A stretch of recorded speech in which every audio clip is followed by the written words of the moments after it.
জেলায় জেলায় আপনি কি মনে করেন বিজেপির ইনাফ সংগঠন আছে টু কন্ডাক্ট দিস ভোট?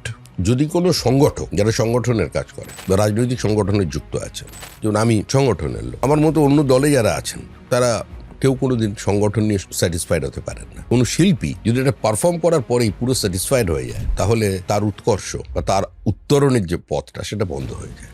স্বাভাবিকভাবেই রাজনীতির একটা নির্দিষ্ট নিয়ম আছে। শুধু রাজনীতি নিজে থেকেই সর্বব্যাপী হতে চায়, সর্বস্পর্শী হতে চায়। তো সেই জায়গায় আমি কি করে আপনাকে বলতে পারি যে আমি স্যাটিসফাইড বলা মানেই তো আমার সাংগঠনিক খিদেটা তৈরি করা সেটা শেষ হয়ে যাবে। একটা এপিটাইজারের তো প্রয়োজন আছে, তো সেটা তো থাকবেই। হ্যাঁ, এটা বলা হয় যে বিজেপির সংগঠন নেই, বিজেপির বুথের সংগঠন নেই। আপনি মনে করুন 2019 সালের আগে 2018 সালে অমিত শাহ একটা ইন্টারভিউ দিয়েছিল যে এই নির্বাচনে আমরা পশ্চিমবঙ্গের লোকসভায় 23টা আসন জিতব। আমরা 18টা আসন পেয়েছিলাম।